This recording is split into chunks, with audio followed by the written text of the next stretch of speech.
40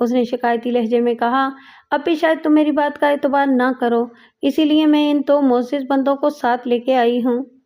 اماں جی، دراصل میں بہت مصروف تھا، آج میں آپ کے گھر آنے والا تھا، میں نے مصلحت آمیز چھوٹ کا سہارا لیتے ہوئے کہا، اب میں ساری اگلی پچھلی کسر پوری کر دوں گا، آپ بلا جھجک ساری بات بتا دیں۔ میں نے دیکھا کہ دونوں معزز اشخاص نے بھی اس طرح میری طرف دیکھا جیسے کہہ رہے ہوں کہ آپ نے جو جھوٹ بولا ہے اسی کی اس وقت ضرورت تھی۔ وہ اس کے پڑوسی تھے اور ہر بات سے باخبر لگتے تھے، اور میرا قیاس یہ بھی تھا کہ وزیر بیگم انہیں یہ بات بتا کر لائی ہوگی کہ وہ پہلے بھی اصغر علی کے سلسلے میں تھانے جا چکی ہے۔ میرے کان وزیر بیگم کی طرف لگے ہوئے تھے۔ چند لمحے خاموشی کی نظر ہو گئے، پھر وزیر بیگم کے لب ہلے۔ وہ اچھا بھلا اپنے کمرے میں سویا تھا۔ صبح میں جب اس کو جگانے گئی تو کمرہ خالی تھا۔ یہاں پہنچ کر وہ چپ ہو گئی اور سر جھکا لیا۔ میں نے اب واقعی اس کے گھر جا کر تفتیش کرنی تھی، لیکن اس سے پہلے آئے ہوئے دونوں معزز اشخاص سے چند سوال کرنے تھے۔ میں نے سپاہی منظور کو بلا کر اسے حکم دیا، منظور احمد، اماں جی کو لے جاؤ اور انہیں اپنی بیرک میں بٹھاؤ۔ ان کے جانے کے بعد میں عمر دین اور فضل دین کی طرف متوجہ ہو گیا۔ ہاں تو جناب، میرے خیال میں آپ اپنی پڑوسن کے سارے حالات سے واقف ہوں گے، لیکن جناب انہوں نے یہ بات آج ہی ہمیں بتائی ہے کہ یہ اصغر علی کے سلسلے میں آپ کے پاس آ چکی ہیں۔ دونوں نے گویا میرے خیال کی تصدیق کر دی۔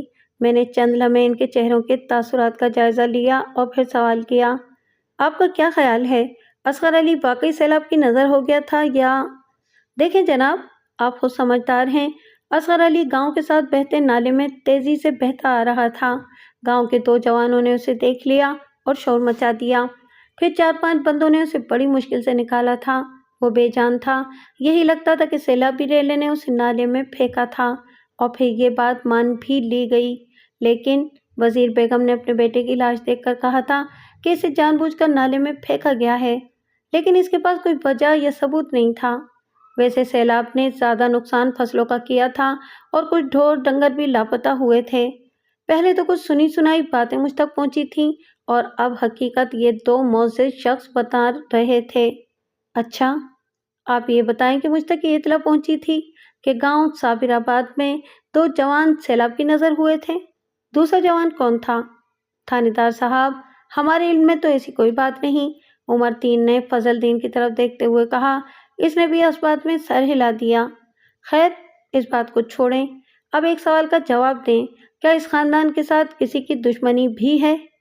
تھانے دار صاحب، اب چونکہ اکبر علی بھی گم ہو گیا ہے اس لیے۔ فضل دین کچھ کہتے کہتے رک گیا۔ ہاں فضل دین صاحب، بلا خوف ہر بات بتا دیں، کسی معاملے میں آپ کا نام نہیں آئے گا، قانون کی چھتری آپ کو ہر قسم کا تحفظ فراہم کرے گی۔ میں نے ان کی حوصلہ افزائی کے لیے کہا۔ سیانے کہتے ہیں کہ نکلی ہونٹوں چڑھی کوٹھوں، لیکن ہمیں امید ہے کہ یہ باتیں صرف آپ تک رہیں گی۔ فضل دین نے چند لمحے عمر دین کی طرف دیکھا اور پھر بات کو آگے بڑھاتے ہوئے بولا، دراصل اصغر علی اور اکبر علی کی بہن نمو کا مسئلہ ہے ہمارے خیال میں۔ کیسا مسئلہ؟ میرے کان کھڑے ہو گئے اور تمام تھانے دارانہ حصیں بیدار ہو گئیں۔ گاؤں کے نمبردار نے اپنے بیٹے کے لیے نمو کا رشتہ مانگا تھا، لیکن اصغر علی اور اکبر علی نے انکار کر دیا تھا۔ اور وزیر بیگم نے کیا کہا تھا؟ اس نے فیصلہ بیٹوں پر چھوڑ دیا تھا۔ آپ سیانے بیانے بندے ہیں، جب رشتے سے انکار کیا جاتا ہے تو اس کی کوئی وجہ بھی ہوتی ہے۔ کیا نمبردار کے بیٹے میں کوئی عیب تھا، یا بھائی بہن کی شادی کہیں اور کرنا چاہتے تھے؟ دراصل نمبردار شرافت علی کا بیٹا رفاقت علی شہر کے کسی دفتر میں کام کرتا ہے، اور سنا یہ گیا ہے کہ وہ وہاں خراب عورتوں کے چکر میں پڑا ہوا ہے۔ اور ایک بات میں اپنی طرف سے کروں گا، اگر آپ اجازت دیں تو۔ بالکل بالکل فضل دین صاحب، جب آپ نے اس چوٹی کو سر کر ہی لیا ہے، میرا مطلب ہے کہ جو معلومات مجھ تک پہنچائی ہیں تو دل کی بات بھی کہتے ہیں، میں نے ہنستے ہوئے کہا۔ جب کسی کی اولاد نمبردار کے بیٹے کی طرح بگڑ جاتی ہے تو اسے یہی راستہ نظر آتا ہے کہ اس کے پاؤں میں شادی کی زنجیر ڈال دے۔ ہو سکتا ہے کہ نمبردار صاحب نے اسی لیے نمو کا رشتہ مانگا ہو۔ آپ کی بات بالکل صحیح اور قابل غور ہے۔ اس کے بعد میں نے ان کے تعاون کا شکریہ ادا کر کے رخصت کر دیا تھا، اور یہ بھی کہا تھا کہ وزیر بیگم کو بھی لے جائیں۔ میں جلد ہی وزیر بیگم کے گھر آؤں گا، لیکن انسان سوچتا کچھ ہے اور ہوتا وہی ہے جو منظور خدا ہوتا ہے۔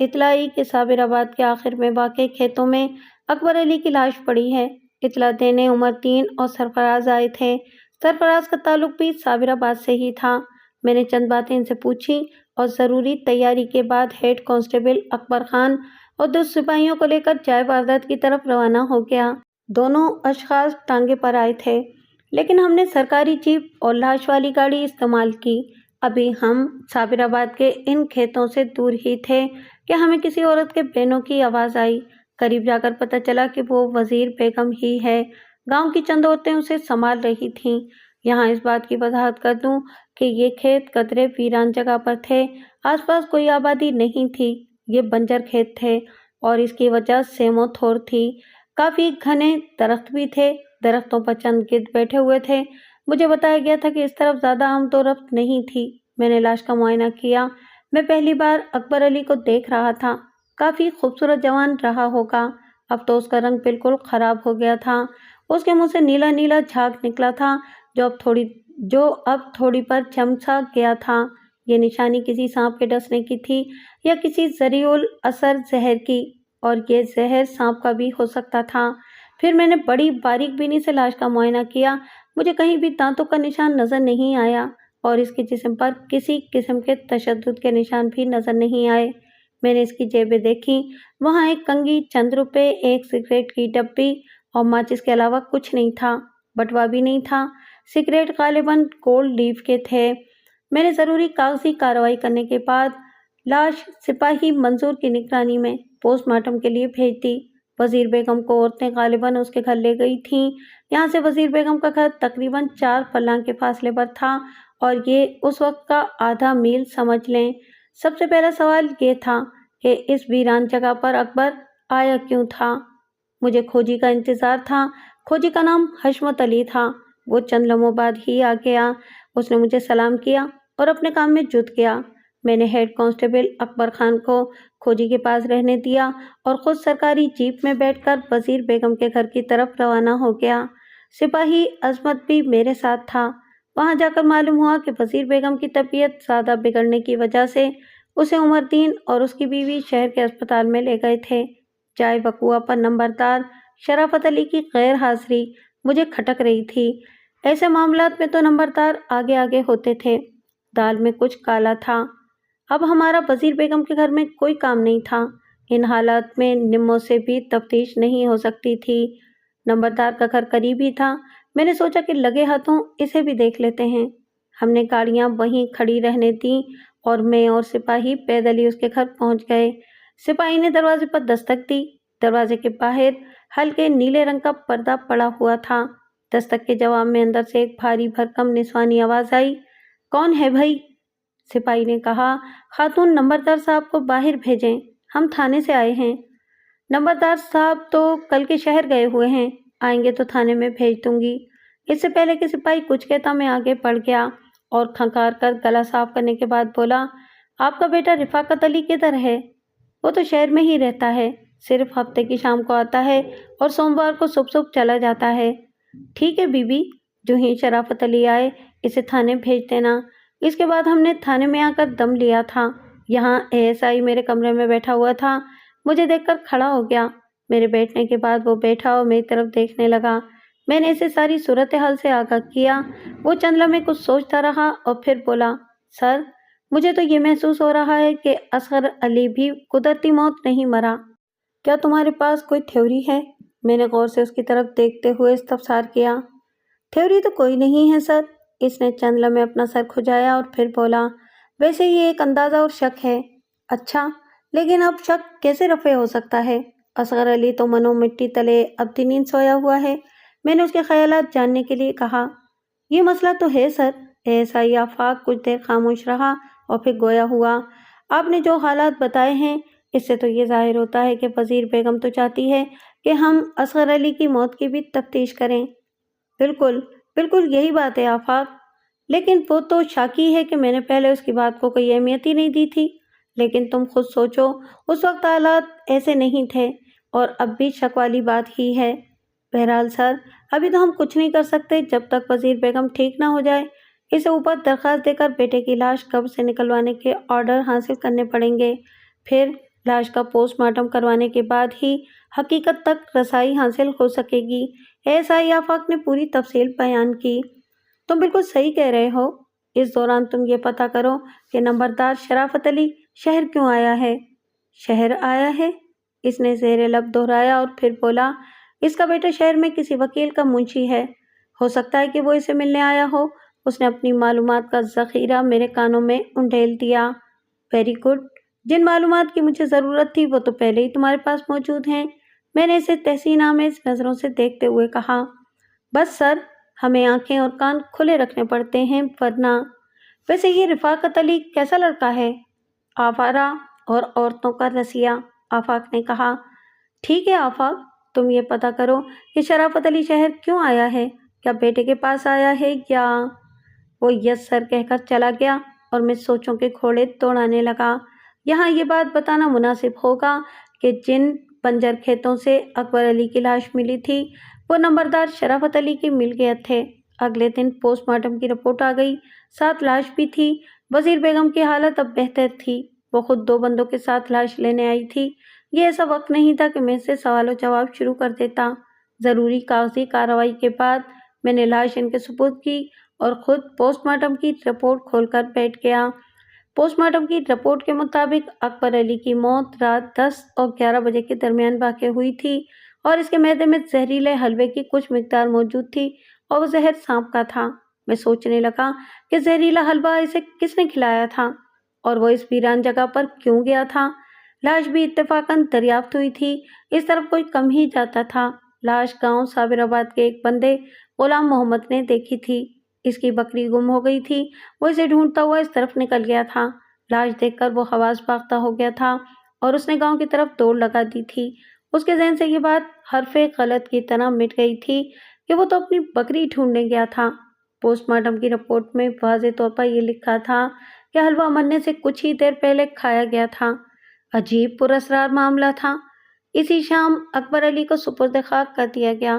اگلی صبح ابھی میں تھانے میں پہنچا ہی تھا کہ ASI آفاق بھی میرے کمرے میں آ گیا۔ وہ ایک سنسنی خیز اطلاع لے کر آیا تھا۔ سر، یہاں تو معاملہ ہی اور بنا ہوا ہے۔ کیا مطلب؟ میں نے حیران نگاہوں سے اسے دیکھتے ہوئے کہا۔ شرافت علی کا بیٹا رفاقت علی آج کل جیل میں ہے، اس نے انکشاف انگیز لہجے میں کہا۔ میں اچھل پڑا اور ASI آفاق کی طرف اس طرح دیکھنے لگا جیسے اس نے کوئی پھلجھڑی چھوڑی ہو۔ پھر اس نے جو تفصیل بتائی وہ میں اپنے الفاظ میں آپ تک پہنچا دیتا ہوں۔ جیسا کہ میں کہہ چکا ہوں کہ نمبردار کا بیٹا یا شہر میں کسی وکیل کے پاس منشی تھا اور خراب عورتوں کے چکر میں پڑا ہوا تھا۔ 3 دن پہلے اسے ایک بدنام گلی سے گرفتار کیا گیا تھا۔ مخبر کے ذریعے متعلقہ تھانے کو اطلاع ملی تھی کہ فلاں گلی میں عصمت فروشی کا دھندا ہوتا ہے۔ جس وقت چھاپا مارا گیا تھا رفاقت علی وہاں بڑی بی کے ساتھ بھاؤ تاؤ کر رہا تھا۔ مختصراً یہ کہ اس تھانے کے SHO نے فوراً پرچہ کاٹ کر 6 عورتوں اور 2 مردوں کو جیل بھجوا دیا تھا۔ میں زیادہ تفصیل نہیں بتاؤں گا کیونکہ اس کا ایک تو موجودہ کیس سے کوئی تعلق نہیں ہے اور تعلق ہے بھی تو بس صرف اتنا سا کہ ہمارا مشتبہ جیل چلا گیا تھا۔ دوسرے، ان میں کچھ ایسی باتیں بھی تھیں جو احاطہ تحریر میں لانا ممکن نہیں۔ یہ بات بھی غور طلب تھی کہ سانپ کا زہر قاتل نے کہاں سے حاصل کیا تھا، وہ کوئی عام زہر بھی استعمال کر سکتا تھا۔ کھوجی نے اپنا کام کر دیا تھا۔ ابھی میں وہ باتیں یعنی کھروں کے متعلق نہیں بتا رہا، میں نے مخبروں کو بھی متحرک کر دیا تھا۔ وزیر بیگم کے گھر ابھی مہمانوں اور محلے داروں کی آمد و رفت جاری تھی، اس نے تو ابھی کافی دن جاری رہنا تھا۔ ہماری مخبر نوراں کا گھر وزیر بیگم کے آنا جانا تھا۔ میں نے اس کو اپنے ذریعے سے پیغام بھیجا کہ وزیر بیگم کو کہو کہ کسی طرح وقت نکال کر تھانے میں آ جائے۔ 2 دن بعد وہ میرے پاس آئی۔ وہ تو برسوں کی بیمار لگ رہی تھی۔ اس کے 2 جوان جہان بیٹے وہاں چلے گئے تھے جہاں سے کوئی واپس نہیں آتا۔ میں نے پہلے تو اس سے اظہار ہمدردی کیا اور پھر کہا، اماں جی، بندہ عاجز و مجبور ہے ان معاملات میں۔ ویسے میں آپ کو یقین دلاتا ہوں کہ بہت جلد میں اکبر کے قاتلوں کو قانون کے کٹہرے میں کھڑا کر دوں گا۔ لیکن تھانے دار صاحب، اصغر کا معاملہ، میں نے اسی لیے تو آپ کو بلایا ہے۔ میں نے اس کے چہرے کو بغور دیکھتے ہوئے کہا، یہ مجبوری تھی۔ ورنہ میں ابھی آپ کو زحمت نہ دیتا۔ میں نے چند لمحے توقف کیا اور پھر کہا، ابھی آپ کے گھر آنے کا موقع نہیں تھا۔ پھر میں نے وقت ضائع کیے بغیر اسے اصغر علی کی لاش قبر سے نکلوانے کا طریقہ سمجھا دیا اور محرر کو بلا کر ایک درخواست اس کی طرف سے لکھوا کر اس کے اوپر اس کا انگوٹھا لگوا لیا۔ اس وقت کافی سوال میرے ذہن میں کھلبلی مچائے ہوئے تھے، لیکن میں نے سرے دست اس کو رخصت کرنا ہی مناسب سمجھا۔ درخواست میں نے اس کے حوالے کر دی تھی اور یہ بھی اچھی طرح سمجھا دیا تھا کہ اسے درخواست کہاں دینی ہے۔ خیر، یہ تو قانونی معاملات ہوتے ہیں جن کو اگر تفصیلاً بیان کرنا شروع کر دیں تو۔ اس شام مجھے دیر تک تھانے میں رہنا تھا کیونکہ ذرا اندھیرا پھیلنے پر نورا نے آنا تھا۔ وہ حسب وعدہ آ گئی اور میں نے اسے اپنے کمرے میں بلا کر اپنے سامنے پڑی کرسی پر بٹھا لیا۔ ہاں نورا، کیا خبریں ہیں؟ تھانے دار صاحب، خبریں کافی گرم ہیں، وہ معنی خیز نگاہوں سے میری طرف دیکھتے ہوئے بولی۔ تم سے ٹھنڈی خبروں کی توقع رکھنا ایسا ہی ہے جیسے سورج سے ٹھنڈک مانگنا، میں نے مسکراتے ہوئے کہا۔ آپ کی حوصلہ افزائی ہے، مہربانی ہے۔ نمو کے متعلق خبر یہ ہے کہ نمو اور نمبردار کے بیٹے رفاقت علی کی آپس میں بڑی گوڑھی محبت ہے، وہ ملتے ملاتے بھی ہیں، اور مجھے یہ بات پتہ چلی ہے کہ نمو کے کہنے پر ہی رشتہ مانگا گیا تھا۔ اوہ، عجیب بات ہے، کیا نمو اس بات سے بے خبر ہے کہ رفاقت علی کس کماش کا بندہ ہے؟ تھانے دار صاحب، آپ کی رفاقت علی سے ملاقات ہو چکی ہے؟ اچانک کسی خیال کے تحت نورا نے پوچھا۔ نہیں، ابھی تک تو نہیں ہوئی، میں نے جواب دیا۔ اسی لیے آپ حیران ہو رہے ہیں۔ ایک تو رفاقت علی ایک خوبرو جوان ہے، دوسرے اپنی چکنی چپڑی باتوں سے جن سے مخالف کو شیشے میں اتارنا اسے خوب آتا ہے۔ میں تمہاری بات سمجھ گیا ہوں، لیکن کیا وہ اتنی جرت والا ہے کہ کسی کو قتل کر دے؟ بالکل ہے، وہ تو لڑائی خود مول لیتا ہے۔ کیا تمہیں پتا ہے کہ اس وقت وہ کہاں ہے؟ میں نے نورا کی طرف دیکھتے ہوئے سوال کیا۔ ہونا کہاں ہے جی، شہر میں ہوگا، کل ہفتہ ہے اور کل شام کو آئے گا۔ فی الحال میں نے اسے حالات سے باخبر کرنا مناسب نہ سمجھتے ہوئے رخصت کر دیا اور اسے کہا کہ وہ نمو کو ٹٹولنے کی کوشش کرے۔ اس وقت کافی رات ہو گئی تھی، میں آرام کرنے اپنے گھر چلا گیا۔ کھوجی حشمت علی نے کھروں کے متعلق جو باتیں کی تھیں وہ بھی میرے ذہن میں تھیں، اور اب نورا جو بتا کر گئی تھی ان سے کچھ اشارے ملے تو تھے، لیکن اس کیس کی کافی کڑیاں ابھی گم تھیں۔ اگلے دن مجھے بتایا گیا کہ نمبردار صاحب آئے ہیں۔ میں نے اسے فوری بلا لیا۔ اس نے روایتی نمبرداروں کی طرح مجھے فرشید سلام کیا اور ہاتھ باندھ کر کھڑا ہو گیا۔ مجھے ہنسی اور غصہ ایک ساتھ آیا۔ میں نے بڑی مشکل سے ہنسی ضبط کرتے ہوئے اسے خشک لہجے میں بیٹھنے کے لیے کہا۔ وہ بیٹھ گیا، چہرے سے کچھ پریشان لگتا تھا۔ شرافت علی، کیا بات ہے؟ کچھ پریشان لگتے ہو؟ میں نے اس کے دل کا حال جاننے کے لیے اس بار ذرا نرم لہجے میں سوال کیا۔ میں از خود اسے یہ نہیں بتانا چاہتا تھا کہ مجھ تک کیا معلومات پہنچ چکی ہیں۔ پہلے آپ یہ بتائیں کہ مجھ سے ناراض تو نہیں ہے نا؟ ناراض؟ کس لیے بھائی؟ تم نے کون سا جرم کیا ہے؟ میں نے اسے ٹٹولنے والی نظروں سے دیکھتے ہوئے کہا۔ میں نے جرم کیا کرنا ہے جناب، میں تو قانون کے ساتھ تعاون کرنے والا بندہ ہوں، یہ میری ڈیوٹی بھی ہے اور فرض بھی بنتا ہے۔ میں تو اس لیے پوچھ رہا تھا کہ آپ میرے گھر آئے لیکن میں آپ کو نہیں ملا۔ ہاں، میں نے چند لمحوں کے لیے سوچنے کی اداکاری کی اور پھر کہا، تمہارے گھر تو ہم گئے تھے لیکن پتہ چلا کہ تم تو شہر میں آئے ہوئے ہو۔ اب کیا بتاؤں تھانے دار صاحب، میں نے تو حالات کو سلجھانا چاہا تھا، لیکن اصغر علی اور اکبر علی کی ہٹ دھرمی کی وجہ سے حالات بگڑ گئے۔ اس وقت میرا بیٹا جیل میں ہے، میں اس کی ضمانت کروانے کے سلسلے میں شہر میں آیا ہوا ہوں۔ کل گاؤں گیا تو پتہ چلا کہ آپ میرے غریب خانے گئے تھے۔ پھر اس نے وہی باتیں بتائیں جو ASI بتا گیا تھا۔ اب لوہا گرم تھا، اس لیے میں نے سوالات کے ہتھوڑے سے اس پر ضرب لگا کر اپنے مطلب کے سانچے میں ڈھالنے کا فیصلہ کیا۔ میں نے نمبردار کی آنکھوں میں دیکھتے ہوئے کہا، دیکھو شرافت علی، انسان کو حقیقت پسند ہونا چاہیے۔ میری معلومات کے مطابق تمہارا بیٹا بہت بگڑ چکا ہے، اسے ابھی کچھ دن حوالات میں رہنے دو تاکہ وہ پچھتاوے کی آگ میں جل کر آئندہ کے لیے توبہ کر لے۔ تھانے دار صاحب، میں نے دنیا دیکھی ہے، مجھے تو یہ محسوس ہو رہا ہے جیسے آپ میرے بیٹے پر یہ شک کر رہے ہیں کہ اس نے اکبر علی کو زہریلا حلوہ کھلا دیا ہے۔ وہ باخبر لگتا تھا، لیکن تمہارا بیٹا تو اس رات جیل میں تھا۔ یہی بات تو میں آپ کو بتانا چاہتا ہوں۔ مجھے پتہ ہے شرافت علی، تم بہت ذہین اور معاملہ شناس ہو، لیکن میرے ساتھ چکر کر کے تم ایسے چکروں میں آ جاؤ گے جو تمہیں گھن چکر بنا دیں گے۔ تم نے میرے سوال کو گھما دیا ہے۔ میں نے اسے تیکھی نظروں سے دیکھتے ہوئے کہا۔ اس نے ایسی نظروں سے مجھے دیکھا جس میں حیرانگی اور شرمندگی دونوں موجود تھیں۔ جناب، میں آپ کو چکر دینے کی بالکل کوشش نہیں کر رہا، بلکہ کچھ باتیں ایسی ہیں جو میں نوک زبان پر نہیں لانا چاہتا، لیکن اب بتانا ہی مناسب ہے۔ پھر جو باتیں اس نے میرے گوش گزار کیں وہ میں آپ کو اپنے الفاظ میں سناتا ہوں، ورنہ بات بہت لمبی ہو جائے گی۔ جیسا کہ آپ کے علم میں یہ بات آ چکی ہے کہ نمو اور رفاقت علی کے درمیان بڑی گہری محبت تھی، اور یہ بات پہلی بار میرے علم میں آئی کہ یہ چکر عرصہ 2 سال سے چل رہا تھا۔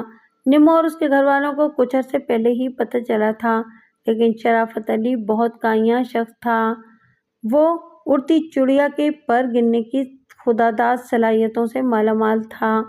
1.5 سال پہلے ہی اسے شک ہو گیا تھا کہ وہ اپنے ایک بیٹے کی ٹوہ میں رہنے لگا۔ پھر 2 ماہ کی تگ و دو کے بعد ایک شام اس نے ایک متروکہ ڈیرے میں ان کو ملتے ہوئے رنگے ہاتھوں پکڑ لیا۔ نمو کا سر رفاقت علی کے کندھے سے لگا ہوا تھا اور وہ دونوں شرافت علی کو یکایک اپنے سامنے دیکھ کر حواس باختہ ہو گئے تھے۔ ان کی زبانیں گنگ ہو گئیں اور سر جھک گئے۔ شرافت علی نے موقع کی نزاکت کو بھانپتے ہوئے نرم لہجے میں کہا، دیکھو نادانو، اس طرح ایک جوان لڑکا اور لڑکی کا ایسی ویران جگہ ملنا ٹھیک نہیں۔ آگ اور پانی ایک ساتھ ہوں تو شیطان اس آگ کو مزید بھڑکا دیتا ہے۔ تم دونوں مجھ سے وعدہ کرو کہ آئندہ اس طرح نہیں ملو گے۔ نمو نے شرافت علی کے لہجے سے شہ پا کر اپنے لب کھولے۔ چاچا جی، ہماری سچی محبت ہے۔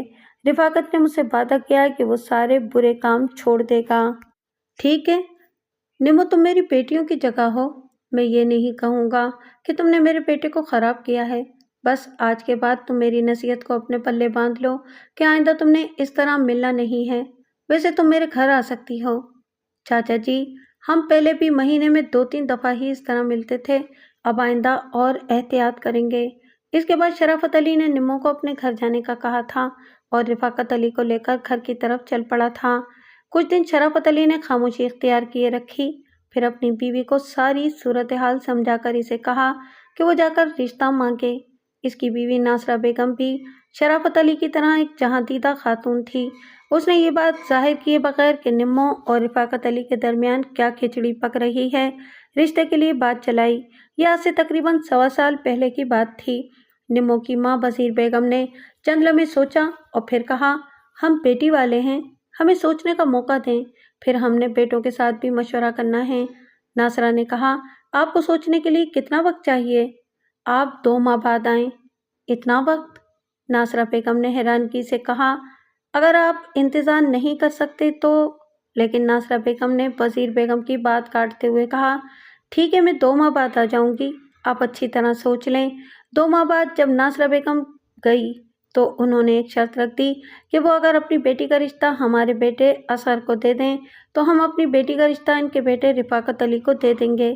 یہ شرط سن کر ناصرہ بیگم نے کہا کہ میں سوچ کر جواب دوں گی۔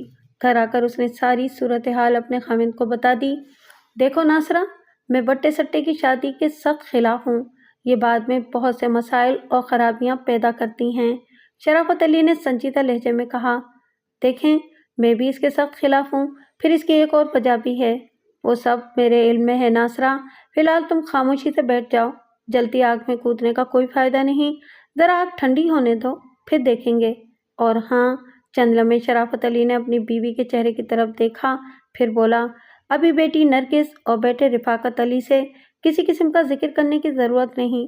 اگر رفاقت علی پوچھے بھی تو کہہ دینا کہ وہ لوگ ابھی سوچ رہے ہیں۔ لیکن دکھ کی بات یہ تھی کہ ابھی تک دونوں طرف کی سوچ جاری تھی۔ شرافت علی کی وہ وجہ بھی معقول اور دور اندیشی کے زمرے میں نظر آتی تھی جس کی بنا پر وہ اپنی بیٹی نرگس اس گھر میں دینا نہیں چاہتا تھا۔ یہ وجہ ابھی بتانے کا وقت نہیں آیا، آپ آگے کی بات سنیے۔ ان باتوں سے میرے وہ شکوک کافی حد تک دور ہو گئے تھے جو رفاقت علی پر تھے۔ جاتے جاتے نمبردار شرافت علی 2 باتیں ایسی کر گیا تھا جو سنانے کے قابل ہیں۔ ایک بات اس نے یہ کہی تھی کہ میں نے تو حالات کو کسی غلط رخ پر جانے سے بچانے کے لیے اپنی بیوی کو نمو کا رشتہ مانگنے کے لیے بھیجا تھا۔ دوسری بات یہ کہی تھی کہ ہر درمی کی وجہ سے وزیر بیگم کو یہ دن دیکھنا پڑے ہیں۔ اب مجھے اس وقت کا انتظار تھا جب اصغر علی کی لاش پوسٹ مارٹم کے لیے جاتی اور اس کی رپورٹ میرے سامنے آتی۔ یہ 4 دن بعد ممکن ہوا۔ جب پوسٹ مارٹم کی رپورٹ میرے سامنے آئی تو میرے بہت سے اندیشوں اور اندازوں کی تصدیق ہو گئی۔ پوسٹ مارٹم کرنے والے ڈاکٹر نے لکھا تھا کہ پہلے اصغر علی کا گلا گھونٹا گیا تھا، پھر اسے پانی میں پھینکا گیا تھا۔ لاش کی حالت بہت خراب ہو گئی تھی، اس لیے جلد ہی اسے دوبارہ دفنا دیا گیا تھا۔ ویسے یہاں یہ بات بیان کر دیتا ہوں کہ وزیر بیگم نے آرڈر حاصل کر لیے تھے۔ ایسے حالات سے مجھے اپنی سروس میں بہت دفعہ پالا پڑا تھا۔ اس شام میں اور کانسٹیبل منور سفید کپڑوں میں وزیر بیگم کے گھر پہنچ گئے۔ وہ تو ایک طرح سے مر ہی گئی تھی۔ میں نے کانسٹیبل منور کو سین میں ہی رکنے کا حکم دیا اور خود اس کی بیٹھک میں پہنچ گیا۔ اس کا بہنوئی فاروق علی مجھے لے کر گیا تھا، مجھے بٹھا کر اور یہ کہہ کر وہ چلا گیا تھا، تھانے دار صاحب میں ابھی بہن وزیر بیگم کو لے کر آتا ہوں۔ وزیر بیگم اس کے سہارے بیٹھک میں آئی تھی۔ تھانے دار صاحب میرا اندیشہ صحیح نکلا نا؟ اس نے بیٹھتے ہی کہا۔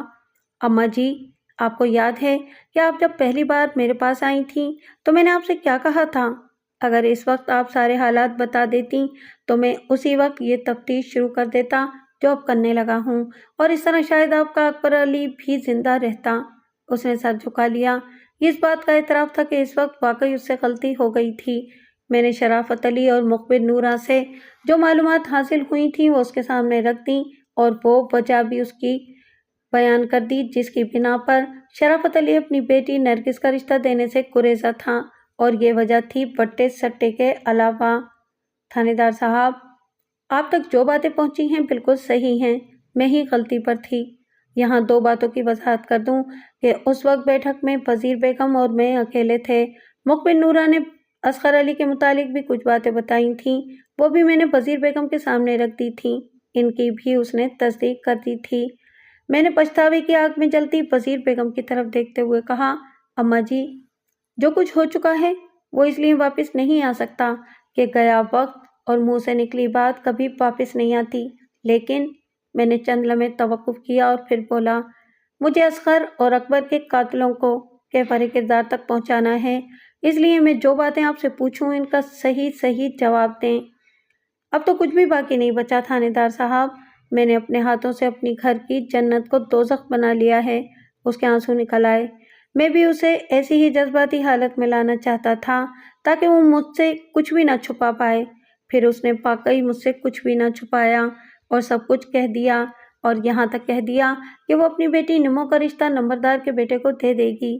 خیر یہ اس کا ذاتی مسئلہ تھا، میرا مسئلہ یہ تھا کہ مجھے اصغر علی اور اکبر علی کے قاتلوں کو پکڑنا تھا، اور اس سلسلے میں مجھے کافی اشارے اور سراغ مل گئے تھے۔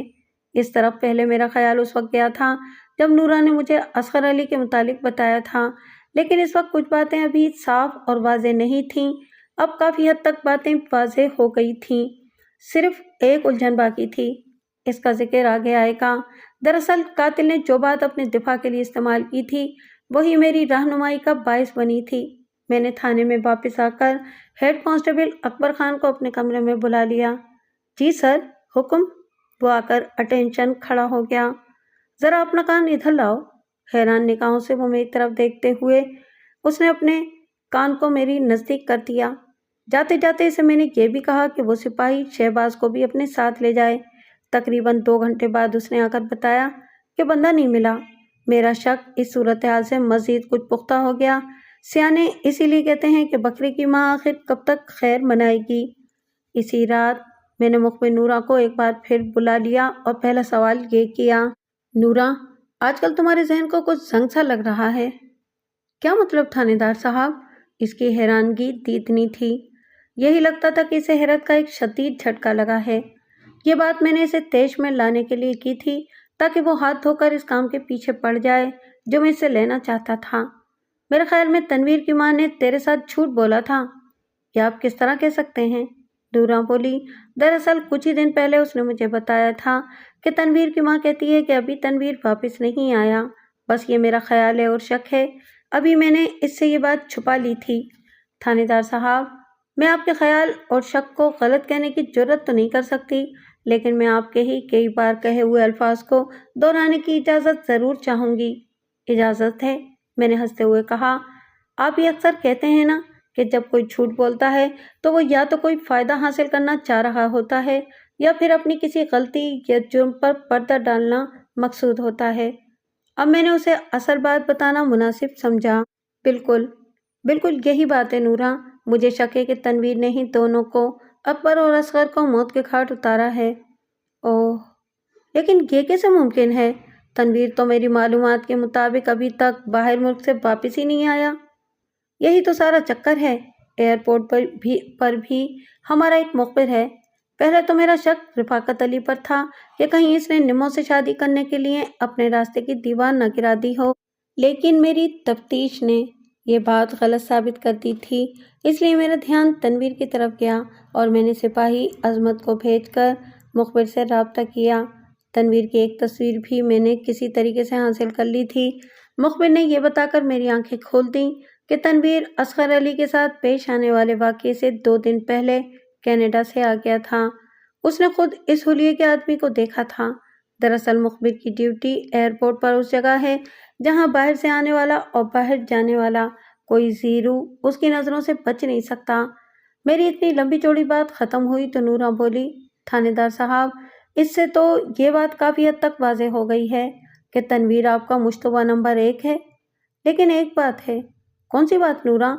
اب آپ یہ تو نہیں چاہیں گے کہ میں کسی طرح تنویر کی ماں سے پوچھوں کہ اس نے جھوٹ کیوں بولا تھا؟ تم کافی سمجھدار ہو۔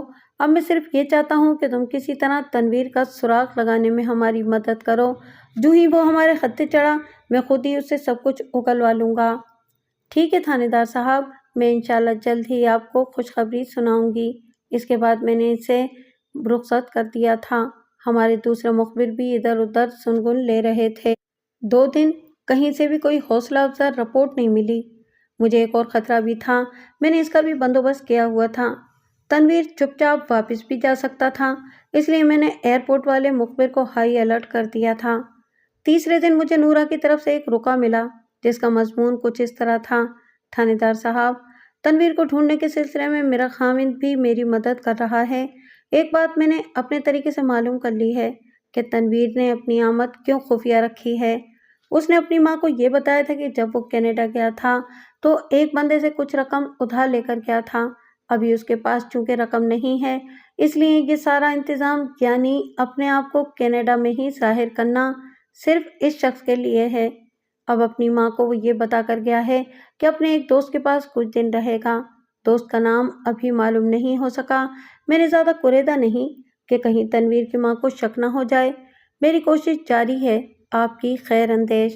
رکا پڑھ کر میں نے اسے نظر آتش کر دیا اور ذہن کے گھوڑے دوڑانے شروع کر دیے۔ اچانک ASI نے السلام علیکم کہہ کر مجھے خیالات کی دنیا سے واپس آنے پر مجبور کر دیا۔ اوہ، آؤ آؤ آفاق۔ وعلیکم السلام۔ کہاں کی خاک چھان کر واپس آ رہے ہو؟ سر، یہ تنویر کہیں ایسا غائب ہوا ہے کہ مل ہی نہیں رہا۔ مل جائے گا بھائی، ذرا حوصلہ تو رکھو۔ پھر میں نے نورا کی طرف سے آئے ہوئے رکے کی عبارت سے اسے آگاہ کر دیا۔ چند لمحے وہ کچھ سوچتا رہا اور پھر بولا، سر، پہلے تو ہمارا دھیان تنویر کی طرف گیا ہی نہیں تھا، اب اس کے دوستوں کے متعلق بھی چھان بین کرنی پڑے گی۔ اس کے علاوہ ایک بات اور بھی میرے ذہن میں آ رہی ہے۔ ASI نے چند لمحے توقف کیا اور پھر بات کو آگے بڑھاتے ہوئے بولا، یہ بات جھوٹ بھی تو ہو سکتی ہے جو تنویر نے اپنی واپسی کو خفیہ رکھنے کے لیے اپنے گھر والوں سے کی تھی۔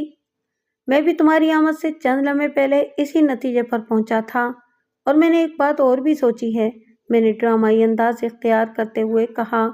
ASI متجسس نظروں سے میری طرف دیکھنے لگا۔ یہ تنویر نرا گاؤدی نہیں لگتا ہے کہ بلکہ عقل مند لگتا ہے۔ اس طرح وہ یہی جواز بنا کر چپ چاپ واپس کینیڈا بھی جا سکتا ہے، پھر ہم یہاں ہاتھوں سے اڑے طوطوں کو ڈھونڈتے ہی رہیں گے۔ اوہ سر، آپ بہت دور کی بلکہ قریب کی کوڑی لائے ہیں۔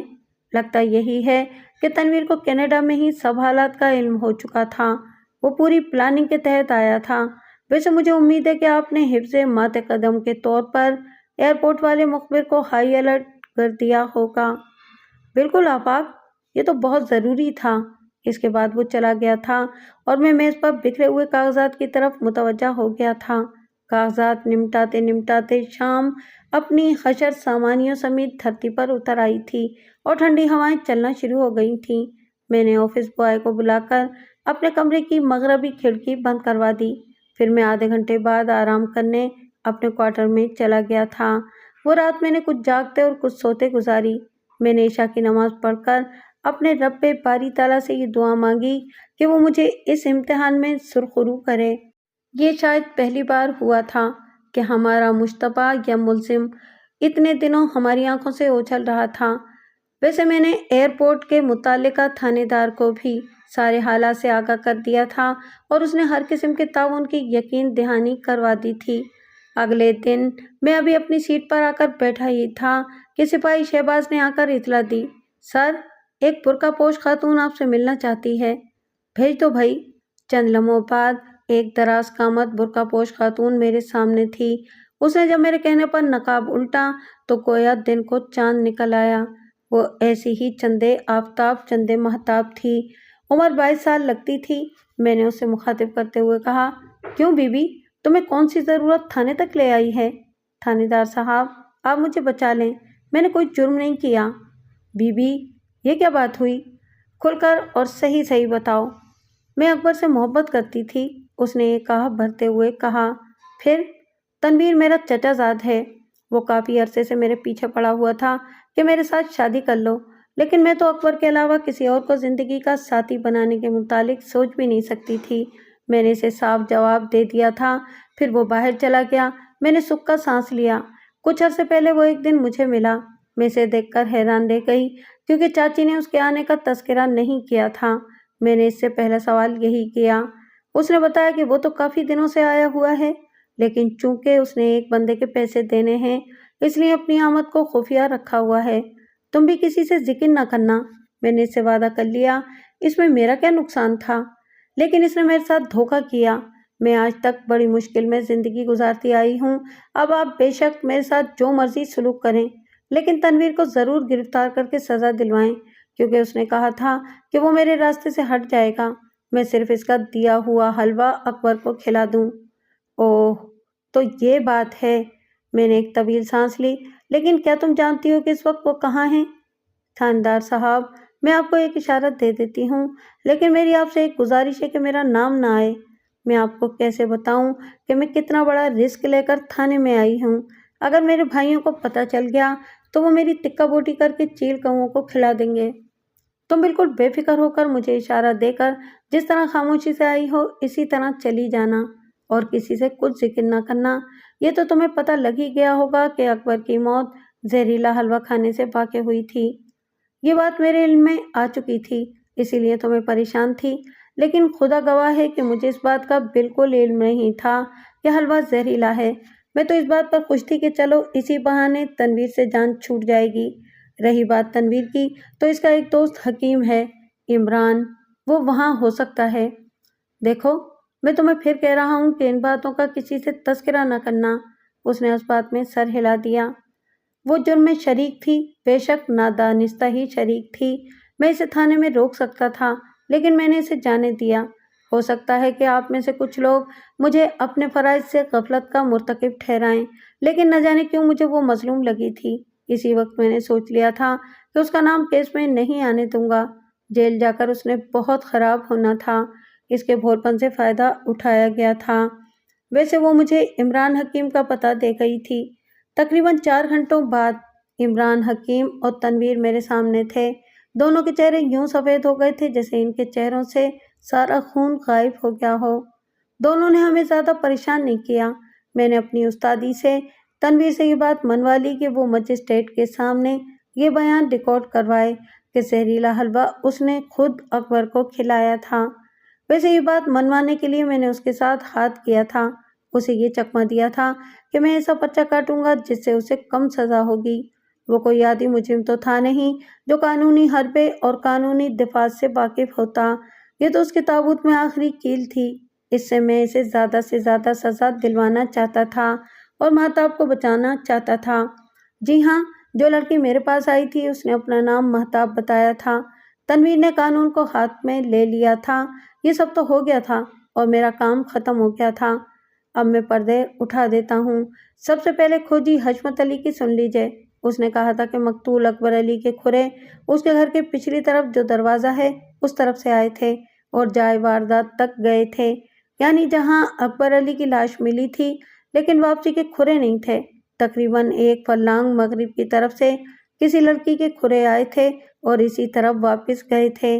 اس کے آگے ذرا پختہ سڑک تھی، وہاں کھرے غائب ہو گئے تھے۔ یہ بات ثابت ہو گئی تھی کہ ایک لڑکی جائے واردات تک آئی تھی۔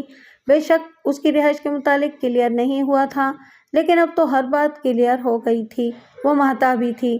اب یہ بتا دیتا ہوں کہ تنویر کی ایک بہن نگہت اکبر کے بڑے بھائی اصغر کے ساتھ بیائی گئی تھی، لیکن اصغر کی ماں وزیر بیگم نے اسے ایک دن بھی چین نہ لینے دیا۔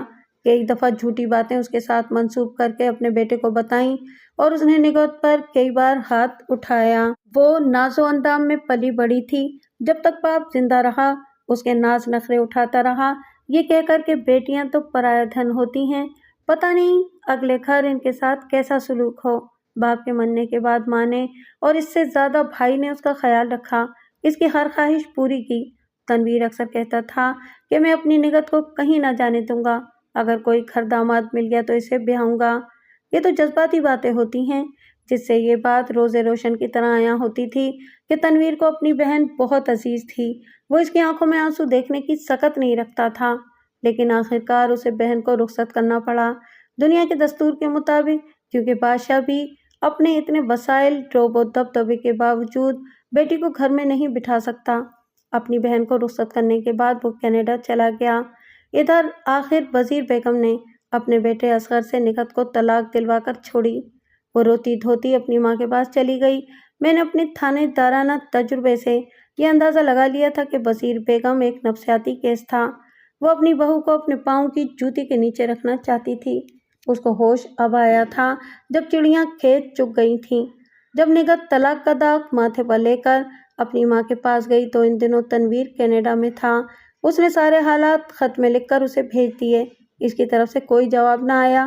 اصل میں وہ کینیڈا کی جس فرم میں ملازم تھا ان دنوں اس کی طرف سے جاپان گیا ہوا تھا۔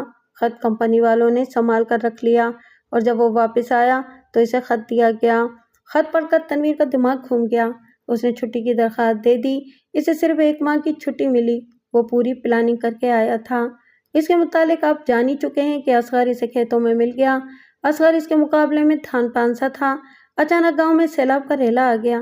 تنویر نے اصغر کو پکڑ کر اس کا گلا گھونٹ دیا اور اسے ریلے میں پھینک دیا۔ وہ سیدھا نالے میں گرا۔ تنویر بڑی مشکل سے بچتا بچاتا گھر پہنچ گیا۔ اس نے اپنے آپ کو گاؤں والوں سے پوشیدہ رکھنا تھا اور ابھی اکبر کو بھی ٹھکانے لگانا تھا۔ بقول اس کے وہ وزیر بیگم کو دونوں بیٹوں سے محروم کر دینا چاہتا تھا، کیونکہ نگہت نے بتایا تھا کہ ظلم کرنے میں وہ بھی اپنے بھائی اور ماں کا ہاتھ بٹاتا تھا۔ اب وہ اکبر کو مارنے کے لیے منصوبہ بندی کرنے لگا۔ اسے یہ پتا تھا کہ اس کی تایا زاد مہتاب اکبر سے محبت کرتی ہے اور اسے اس بات کا دکھ بھی تھا اور غصہ بھی۔ اس نے ایک تیر سے 2 شکار کرنے کا فیصلہ کیا۔ زہر اپنے حکیم دوست عمران سے لیا۔ عمران اس کا لنگوٹیا یار تھا۔ اس کے گرے ہوئے پسینے کی جگہ اپنا خون بہانے کو تیار رہتا تھا۔ دراصل تنویر انتقام میں اندھا ہو کر سوچنے سمجھنے کی صلاحیتیں کھو چکا تھا۔ وہ یہ سمجھ رہا تھا کہ ہر کام اس کے سوچے سمجھے منصوبے کے تحت ہوگا۔ اصغر کا گلا گھونٹ کر اسے سیلاب کی نظر کرتے ہوئے اس نے یہی سوچا تھا کہ لوگ یہی سمجھیں گے کہ اصغر سیلاب کی وجہ سے اس انجام کو پہنچا ہے، اور اکبر کے لیے سانپ کا زہر استعمال کرنے کا مقصد بھی یہی تھا کہ یہ سمجھ لیا جائے کہ اکبر کو سانپ نے ڈس لیا ہے۔ اس نے آخر میں حقیقتاً چپ چاپ واپس آنے کا پروگرام بنا لیا تھا، لیکن انسان یہ بات بھول جاتا ہے کہ ہوتا وہی ہے جو منظور خدا ہوتا ہے اور خون اپنی گواہی خود دیتا ہے۔ اب میں آخر میں تنویر کی آخری باتیں سنا دیتا ہوں۔ آج اتنا عرصہ گزرنے کے باوجود مجھے یوں محسوس ہو رہا ہے جیسے تنویر میرے سامنے بیٹھا ہوا ہو اور یہ سب کہہ رہا ہو۔ ویسے یہ باتیں میری ڈائری میں درج ہیں۔ تھانے دار صاحب، جس بہن کو میں نے محبت کی چھتری کے نیچے پروان چڑھایا، اسے ہتھیلی کا چھالا بنا کر رکھا، اس کے ساتھ ظلم کی انتہا کر دی گئی، اس کو بے قصور مارا پیٹا گیا اور آخر میں اس کے ماتھے پر طلاق کا کلنک لگا کر اسے گھر سے نکال دیا گیا۔ آپ کے قانون میں کوئی ایسی دفعہ ہے جس کے تحت ایسے لوگوں کو سزا دی جا سکے؟ پھر میں کیا کرتا؟ اس کے بعد وہ پھوٹ پھوٹ کر رونے لگ گیا تھا۔ لیکن میں نے قانون کے تقاضے پورے کیے تھے۔ ویسے تنویر کی کہی ہوئی باتوں کی بازگشت آج بھی میرے بوڑھے کانوں میں گونجتی ہے۔